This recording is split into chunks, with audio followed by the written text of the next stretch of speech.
오늘 우리에게 주시는 하나님의 말씀은 신약성경 고린도전서 6장 15절로 17절의 말씀입니다.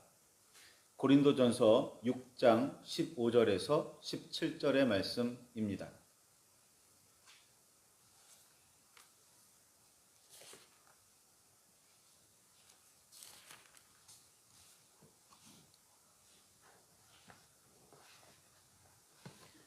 신약성경 270쪽입니다.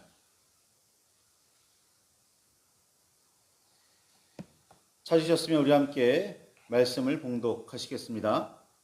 너희 몸이 그리스도의 지체인 줄을 알지 못하느냐? 내가 그리스도의 지체를 가지고 창녀의 지체를 만들겠느냐? 결코 그럴 수 없느니라. 창녀와 합한 자는 그와 한 몸인 줄 알지 못하느냐? 일렀으되 둘이 한 육체가 된다 하셨나니 주와 합하는 자는 한 영이니라. 아멘. 주님 우리의 마음을 여시어 말씀을 깨닫게 하옵소서.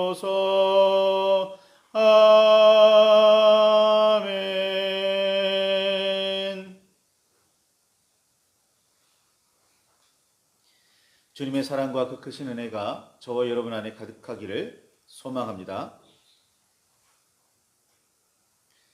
바울은 고린도 교회를 향해서 이렇게 호되게 야단을 칩니다. 고린도전서 6장 15절에 있는 말씀인데요. 너희 몸이 그리스도의 지체인 줄을 알지 못하느냐? 내가 그리스도의 지체를 가지고 창녀의 지체를 만들겠느냐? 결코 그럴 수 없느니라. 고린도 교회에는 세 가지 커다란 문제가 있었습니다. 문제이기도 하고 범죄이기도 했습니다.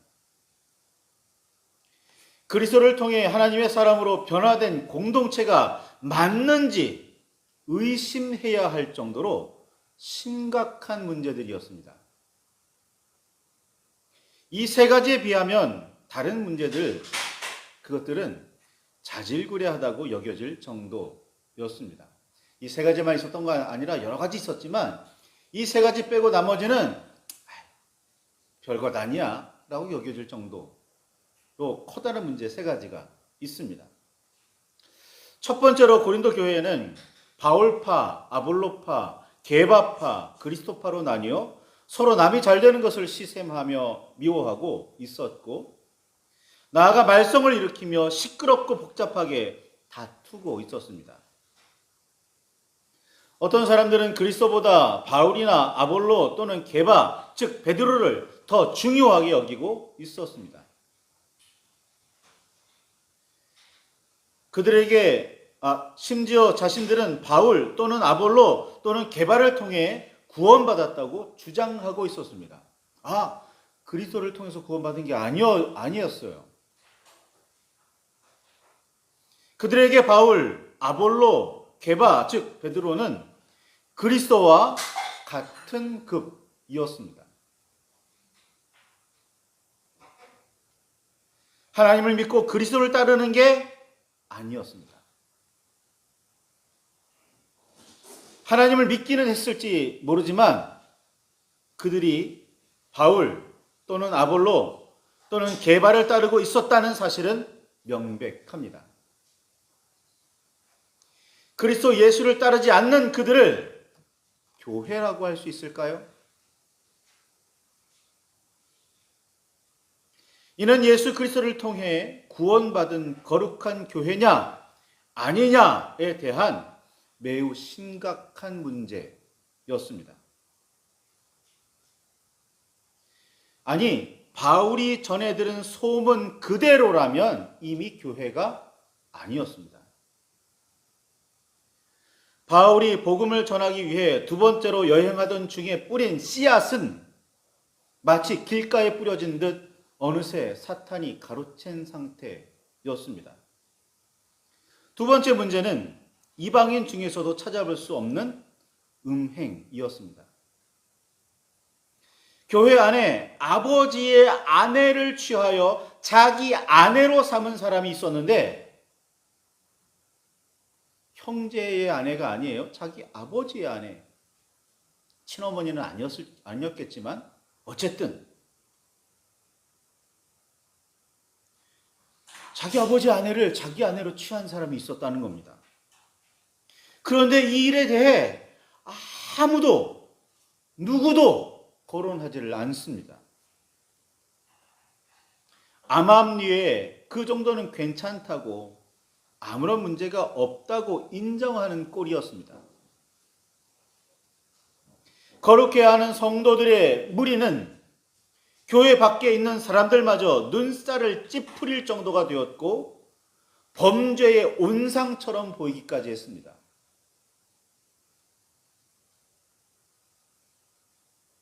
교회가 여러 파벌로 나뉘어 어지럽게 다투는 중이었기에 유야무야 넘어가고 있었는지도 모릅니다.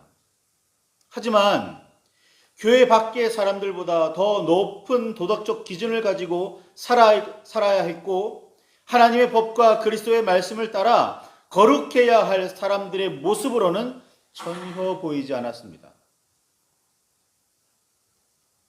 심지어 다른 파벌에 있는 사람들이라면 이를 꼬투리로 삼아 더 심각하게 여기며 날이선 비난을 퍼부었어야 정상입니다.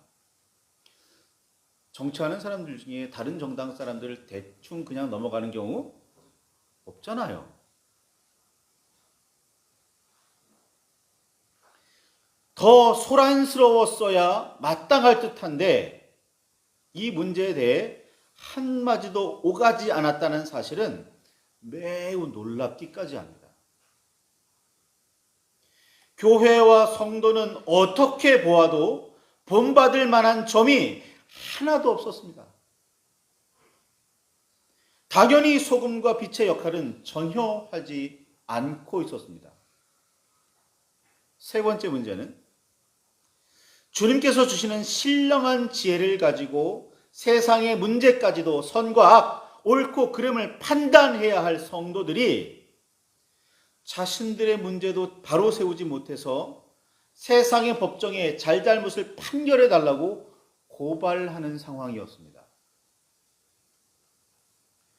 하늘로부터 받은 차원이 다른 신령한 지혜를 가지고 심지어 천사까지도 판단해야 할 사람들이 자신의 문제도 제대로 판단하지 못하고 있으니 바울로서는 한없이 답답하기만 했습니다.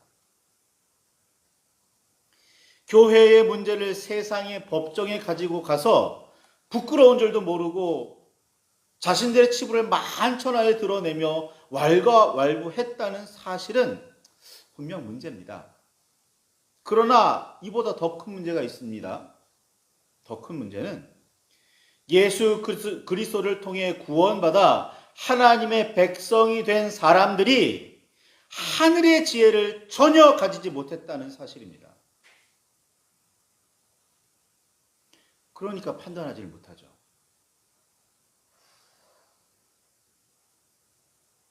하늘의 지혜를 가지지 못했다는 말은 하나님의 백성이 아니라는 뜻입니다. 하나님의 백성이 아니라는 말은 구원받은 거룩한 백성이 아니라는 뜻입니다. 여간 심각한 문제가 아니죠. 교회라고 할 수 있을까요? 다윗이 본받을 만한 하나님의 사람일 수 있었던 이유는 그가 하나님의 마음에 맞는 사람이었기 때문입니다.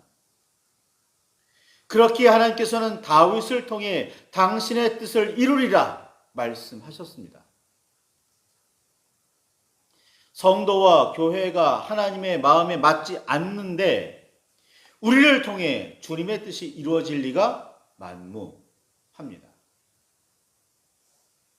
그래서 우리는 기적이나 복을 구하기 이전에 우리가 여호와 하나님의 뜻을 바르게 알고 있는지를 살펴야 합니다.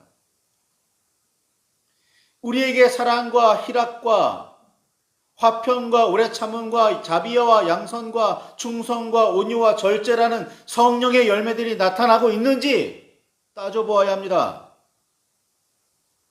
예수 그리스도를 따라 새로운 삶의 길을 걷고 있는지 세심하게 보아야 합니다. 성령께서 우리가 그런 열매를 맺을 수 있도록 이끌고 계시는데 우리에게서 그런 열매들을 찾아볼 수 없다면 큰 문제 아닙니까?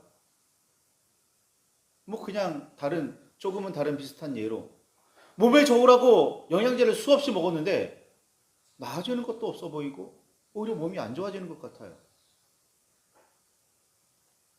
무슨 의미가 있을까요? 영양제를 먹는 게.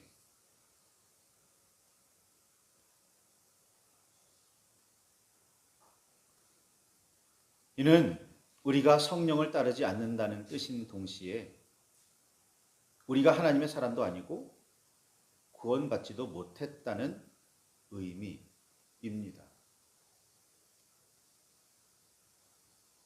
구원받지 못한 사람이 예수 그리스도는 알겠습니까? 우리가 진정한 그리스도인이자 온전한 하나님의 사람이라면 성령의 9가지 열매 모두는 아닐지라도 한두 개 정도는 맺고 있어야 정상입니다. 그런데 그런 열매를 찾아볼 수 없는 고린도 교회, 그런 열매가 보이지 않는 오늘 우리의 교회라면 심각하다고 하지 않을 수가 없죠. 좋은 나무는 아름다운 열매를 맺고 못된 나무는 나쁜 열매를 맺기 마련입니다. 사과나무에서 사과가, 감나무에서는 감이 열리기 마련입니다.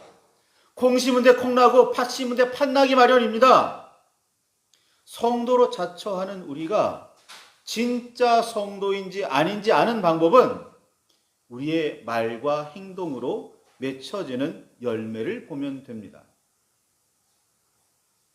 자기도 모르는 사이에 다툼의 중심에 있다면 세상의 악한 구조만 탓하지 마시기 바랍니다.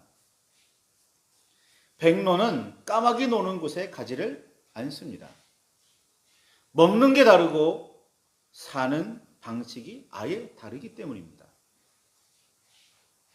진주는 아무리 진흙 속에 묻혀 있어도 결국 진주입니다.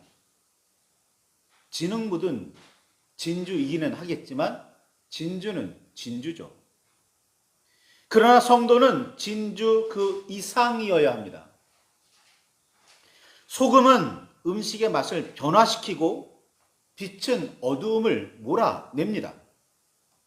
하나님의 사람이자 그리스도의 제자인 우리는 소금으로서 그리고 빛으로서 자기 자신의 가치만이 아니라 우리 주변의 세상을 새롭게 해야 합니다.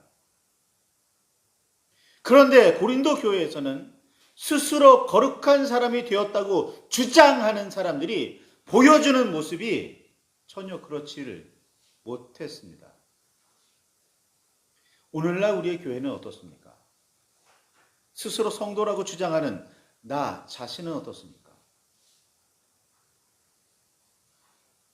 바울은 고린도전서 6장 15절에서 17절에 너희 몸이 그리스도의 지체인 줄을 알지 못하느냐? 내가 그리스도의 지체를 가지고 창녀의 지체를 만들겠느냐? 결코 그럴 수 없느니라. 창녀와 합하는 자는 그와 한 몸인 줄을 알지 못하느냐? 일러스되 둘이 한 육체가 된다 하셨나니 주와 합하는 자는 한 영이니라 라고 고린도 교회를 깨우칩니다. 우리를 깨우치고 있습니다. 그리스도께서 십자가 위에서 살을 찢고 피를 흘려가며 구원한 성도, 즉 거룩한 무리입니다. 사전에는 기독교 신자를 높여 이르는 말이 성도라고 기록하고 있습니다. 그러나 성도라는 말은 우리의 정체성을 이르는 말입니다. 단지 교회 다니는 사람을 높여 부르는 말이 아닌 겁니다. 우리가 섬기며 따르는 여호와께서 거룩하시기 때문에 우리는 거룩해야 합니다. 거룩한 사람이 되어야 하고 거룩한 공동체를 이루어야 한다는 뜻, 그게 성도라는 말의 진정한 의미입니다.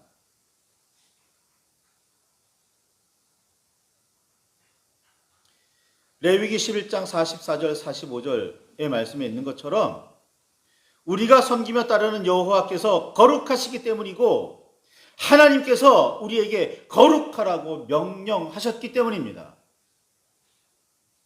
그냥 쉽게 다르게 표현하면 빌립보서 2장 5절에서 10절에 있는 말씀처럼 하나님의 마음을 품으라는 겁니다. 그리스도 예수처럼 그 마음을 품으라는 겁니다. 예수 그리스도의 삶을 배워서 따라 살라는 말씀입니다. 성령께서 이끄시는 대로 나아가라는 말씀입니다. 그리스도인은 주와 합하는 자입니다. 단순히 주님과 합해야 한다는 정도가 아니라 합해서 한 영이 되어야 합니다. 주님이 아닌 다른 영을 따라서는 당연히 안 되겠죠.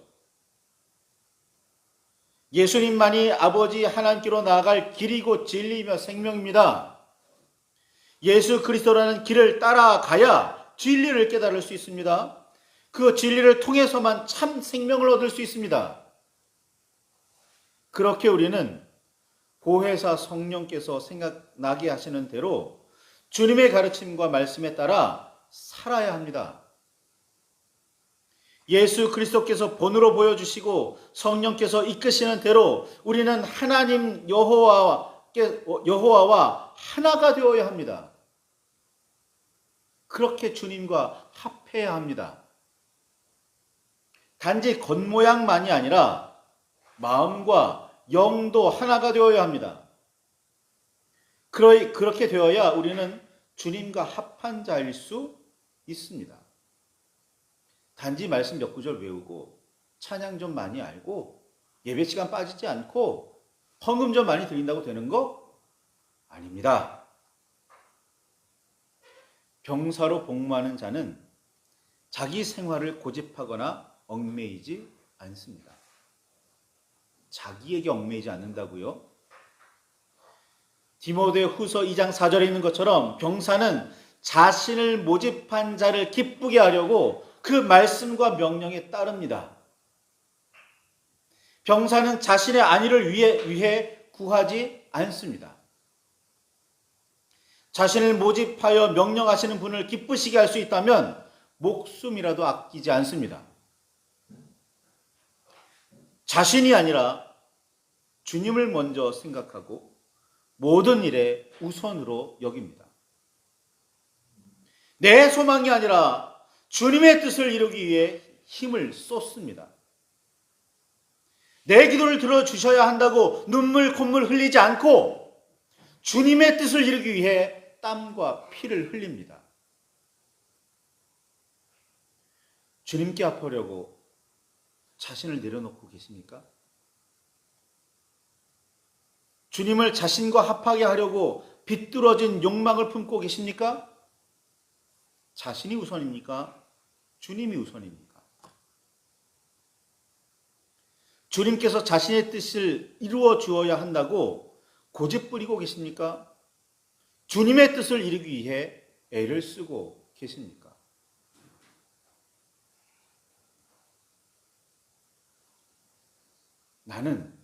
우리는 하나님의 자녀인 게 맞기는 합니까? 나를 통해, 내 주변을 통해 이루어지는 열매들을 한번 살펴보시기 바랍니다. 다른 사람들이 나를 뭐라고 평가하고 있는지 들어보시기 바랍니다. 아, 정말 하나님의 사람이야. 정말 본받을 만한 사람이야. 내가 교회는 다니지 않지만 저 사람처럼 살아야 좋은 사람이라고, 의로운 사람이라고 평가받을 수 있을 것 같아. 그런 말을 들으시나요? 교회 다닌다는 놈이 저러고 있어 라는 말을 듣나요?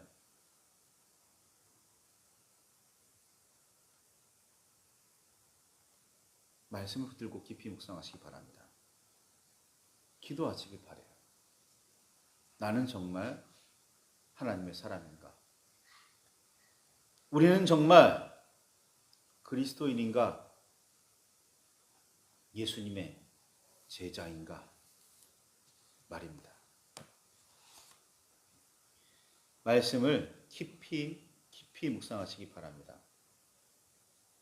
그리고 정말 면밀히 살펴보시며 묵상하시기 바랍니다. 하나님의 말씀이 무엇인지, 나는 그 뜻대로 살고 있는지 정말 깊이 돌아보시기를, 분명하게 살펴보시기를 바랍니다.